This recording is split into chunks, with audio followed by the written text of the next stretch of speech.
Good morning students. How are you? Today we are going to start history. Today मैं दोबारा फिर से बोल रही हूँ Today we are going to start history क्योंकि last in previous video we have studied civics lesson 2. Okay? तो हमारा जो फर्स्ट चैप्टर है हिस्ट्री का वो है ट्रेसिंग चेंजेस थ्रू 1000 years. मतलब क्या हुआ इसका कि 1000 years का जो टाइम पीरियड है उसमें क्या क्या चेंजेस आया है, ठीक है, वो आज हम पढ़ने वाले हैं. तो हमने 6th क्लास में क्या पढ़ा था? एंशियंट हिस्ट्री के बारे में पढ़ा था, भी पुरानी, एंशियंट मतलब पुरानी. और आज हम पढ़ने वाले हैं मेडिवल पीरियड के बारे में. तो अब आप ये सोच रहे होंगे मेडिवल पीरियड कौन सा होता है, तो मैं आपको एक एग्जांपल बताती हूँ. मान लो कि यहाँ पर एंशियंट पीरियड है, ठीक है बच्चों, और यहाँ पर मॉडर्न पीरियड है. सपोज यहाँ एंशियंट पीरियड है, यहाँ मॉडर्न पीरियड है. जो बीच वाला पीरियड होता है उसको मेडिवल पीरियड के नाम से जाना जाता है, ठीक है बच्चे. तो अब मैं लेसन स्टार्ट करने से पहले ये आपको ये मैप नजर आ रहा होगा, तो क्या तुम इस मैप को आइडेंटिफाई कर सकते हो कि ये मैप किसका है? आधे बच्चे इसका आंसर नो बोलेंगे, ठीक है, क्योंकि ये हमें पता ही नहीं चल रहा. बट ये मैप है ना, वो इंडिया का मैप है, लेकिन ये 600 साल मतलब ये बहुत ज्यादा पुराना बना हुआ है. 1154 में बना था. जो हिस्टोरियंस थे, और आपको सबसे पहले लेसन शुरू होने से पहले मैं हिस्टोरियंस का मीनिंग भी बता दूं. हिस्टोरियंस वो होते हैं जो हिस्ट्री की स्टडी करते हैं. और ये जो आपको नजर आ रहा है ना, ये मैप उल्टा है, ठीक है. जो जहां पर साउथ इंडिया होना चाहिए था, ठीक है, वहां पर नॉर्थ है, और जहां पर नॉर्थ इंडिया होना चाहिए था वो साउथ है. और ये जो आपको नजर आ रहा है जो साउथ में है श्रीलंका, ये ऊपर बना हुआ है, ठीक है. तो और ये किसने, मैं बता दूं कि ये जो वर्ल्ड का मैप है ये ज्योग्राफर अल इदरीसी, नाम सुन लो दोबारा से, अल इदरीसी. ये नाम टफ है थोड़ा, अल इदरीसी, ठीक है. इसके द्वारा बनाया गया था. कब बनाया गया था? ये 12th सेंचुरी में. ओके, तो बता दूं कि what type of changes, let us understand with the example of. इसमें क्या एग्जांपल है कि ये अगर हम पढ़ रहे हैं कि इसमें क्या क्या चेंजेस आए हैं, तो आप कहोगे मैडम कि हर चीज चेंज हो गई है, जो पुराने समय की थी जो अब की है. क्या हमारा जो पहनने का, क्लोथ पहनने का तरीका है वो चेंज हुआ है, और हमारे खाने पीने का जो वे है वो चेंज हो गया, और इसके साथ ही जो लोगों के पढ़ने का वे है वो भी तो चेंज हुआ है ना बच्चों. क्या पहले के टाइम की जो लोगों की स्टडी है वो आज के लोगों की स्टडी से सिमिलर है? बिल्कुल भी नहीं है.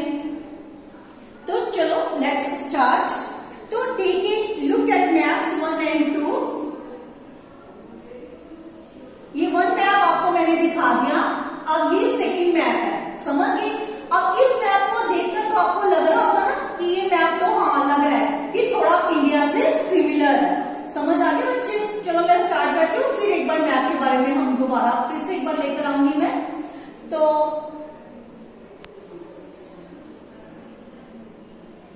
Take a look at maps 1 and 2. Map 1 was made in 1154 CE, यानी 1154 ईस्वी में बनाया गया था. और किसके द्वारा? अरब ज्योग्राफर अल इदरीसी के द्वारा.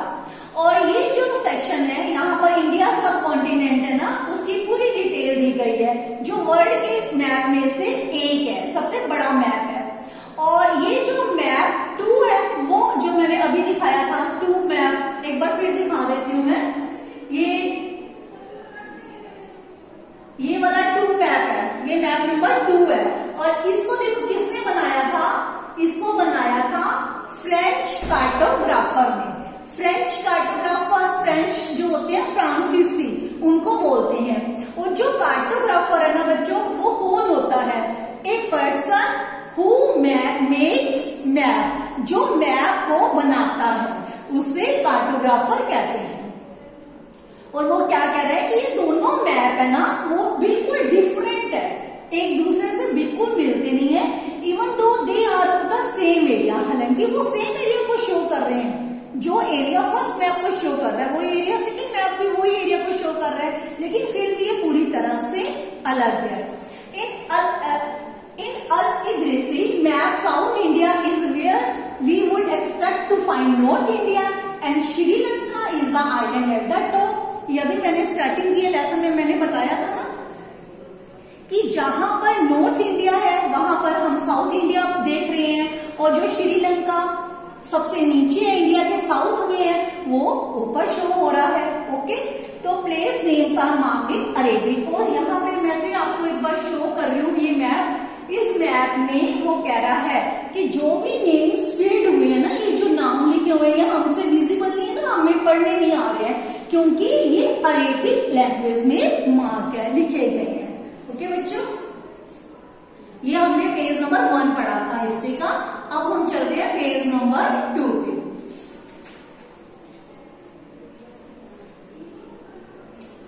And there are some well known names like Kannauj in UP.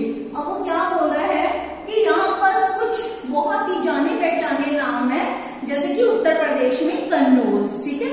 और फिर वो और क्या कह रहा है कि ये जो मैप नंबर 2 है जो अभी दिखाया है वो 600 ईयर्स के बाद बना था, यानी जो मैप 1 बना है उसके 600 साल बाद सेकंड नंबर वाला जो मैप है ना वो बना था।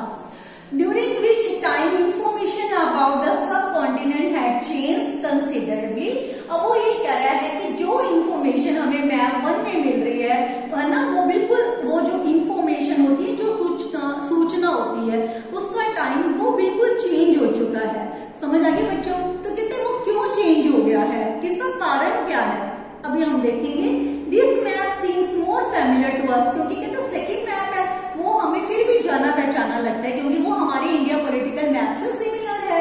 एंड द कोस्टल एरिया मैंने पिछली क्लासेस में भी बताया था, जो पानी वाले एरिया होते हैं, जो कोस्टल एरिया होते हैं जिसकी लैंड बाउंड्री के साथ पानी लगता है, उसे बोलते हैं in particular are surprisingly detailed, है ना। उसमें जो डिटेल दी गई है वो बड़ी आश्चर्यजनक है। This map was used by European sellers, और ये जो मैप है सेकंड नंबर वाला, उसको यूरोपियन सेलर कौन होते हैं, नाविक होते हैं, उनके द्वारा यूज किया गया है। एंड मर्चेंट्स, और मर्चेंट्स के द्वारा ऑन देयर वॉयजेस। इसका मतलब क्या होता है, समुद्री यात्रा।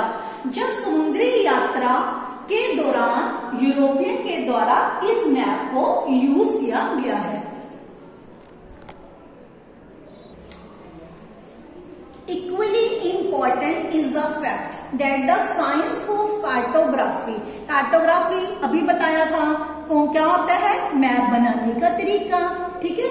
डिफरेंट इन 2 पीरियड्स, कहते हैं ये इक्वली इम्पोर्टेंट है कि जो कार्टोग्राफी है यानी मैप बनाने का जो तरीका है दोनों पीरियड्स में अलग अलग है।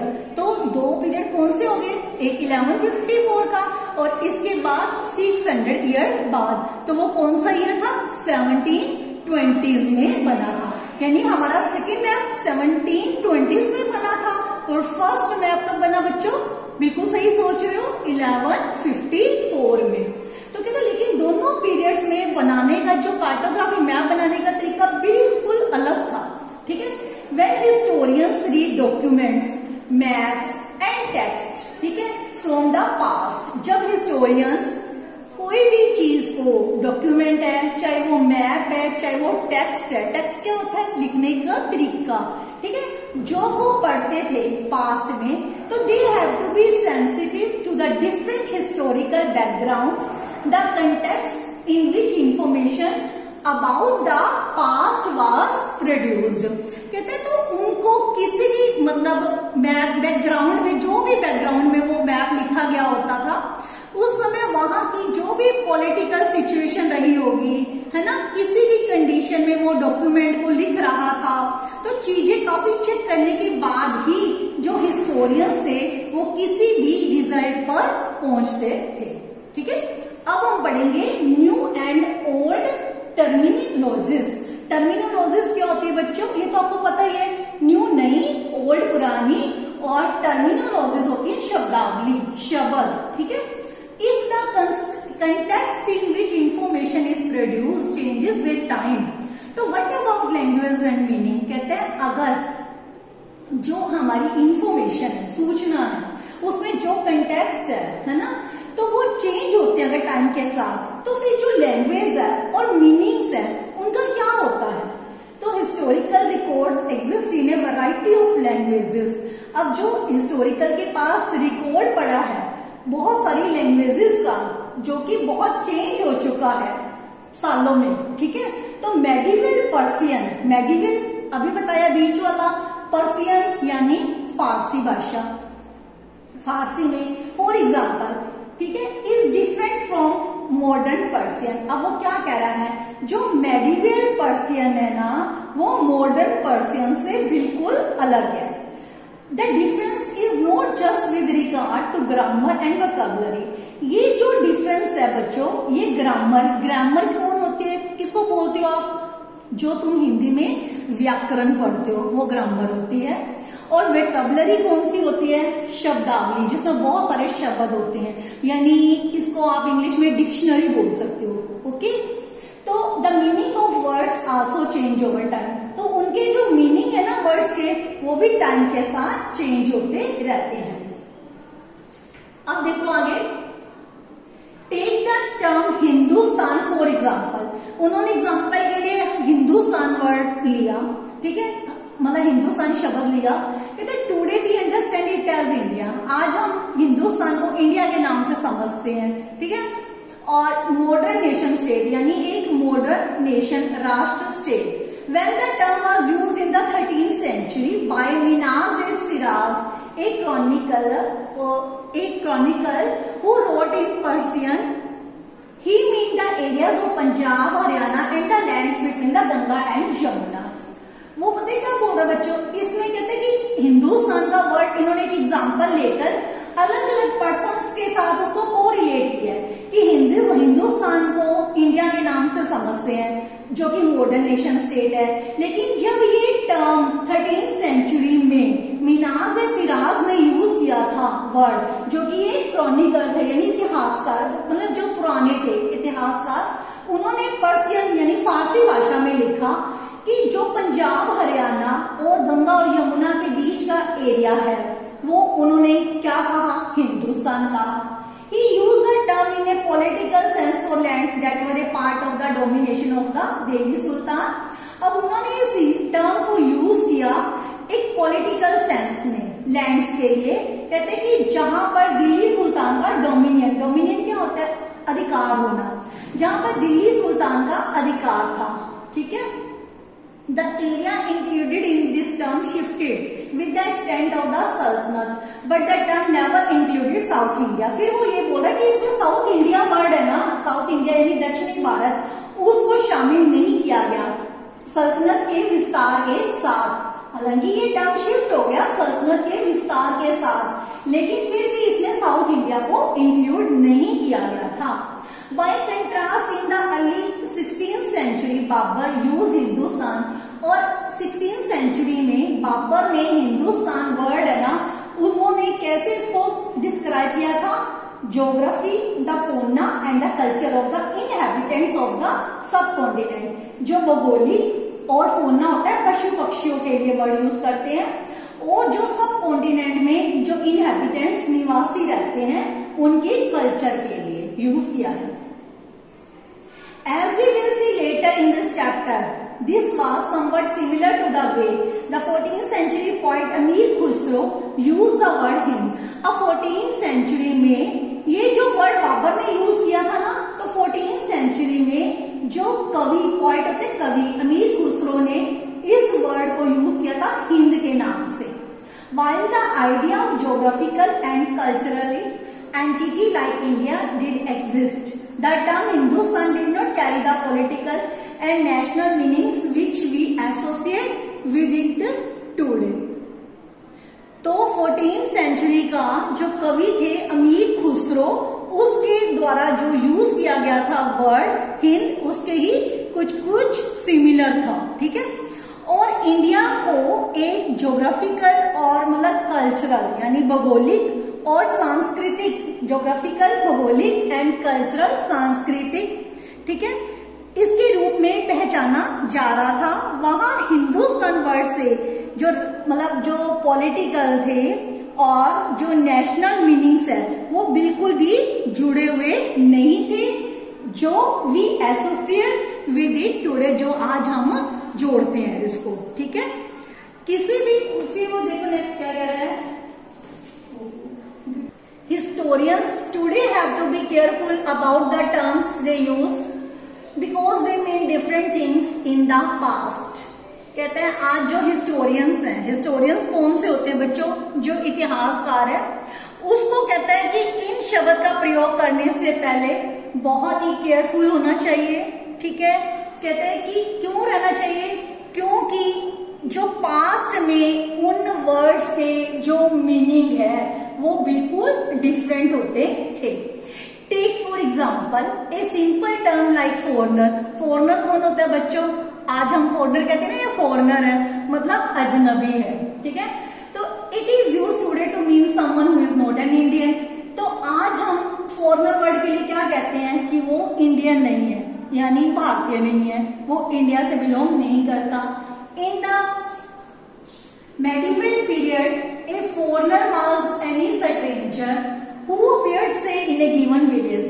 अब मेडिवल पीरियड में फोरनर यानी विदेशी वो होता था, कौन होता था, जो अपीयर्ड है किसी भी एक विलेज में, दिए गए विलेज से मतलब वो बिलोंग करता है। Someone who was not a part of that society और कल्चर। कई बार एक बार फिर समझ लो, किसी भी गांव में आने वाला कोई भी अनजाना व्यक्ति जो उस सोसाइटी का या उस कल्चर का पार्ट नहीं होता था वो विदेशी कहलाता था। इन हिंदी द टर्म परदेसी, हिंदी में उसके लिए जो वर्ड यूज करते थे परदेसी वर्ड होता था, और पर्सियन यानी फारसी में उसको अजनबी वर्ड कहते थे उस पर्सन के लिए। और जो सिटी ड्वेलर होता था, सिटी ड्वेलर कौन है, जो आप है ना, जो नगर में रहते हैं उसे सिटी ड्वेलर कहते हैं। Therefore might have regarded a forest dweller, उसके लिए वो मतलब फॉरनर था या वो अजनबी था जो कि फॉरेस्ट ड्वेलर है। फॉरेस्ट ड्वेलर कौन होते हैं, जो वनवासी हो। But two peasants living in the same village, लेकिन दो पीजेंट कौन होते हैं, फार्मर, वो एक ही गांव में रहते हैं, वर नॉट फॉरनर्स, वो फॉरनर नहीं होते थे, वो विदेशी नहीं होते थे, टू ईच अदर, एक दूसरे के लिए। Even though they may have had different religious और कास्ट बैकग्राउंड, इवन उनका धर्म है, जो रिलीजन है या उनकी जो बैकग्राउंड है, कास्ट बैकग्राउंड है, वो कुछ भी हो, तभी भी वो एक दूसरे से अलग नहीं होते थे। तो बच्चे आज हमने हिस्ट्री का फर्स्ट चैप्टर के 1, पेज नंबर 2 और पेज नंबर 3, 3 पेज नंबर किए। नेक्स्ट वीडियो में हम फिर मिलेंगे, तब तक के लिए बाय। और यहाँ से पेज नंबर 3 और पेज नंबर 4 से स्टार्ट करेंगे। ओके।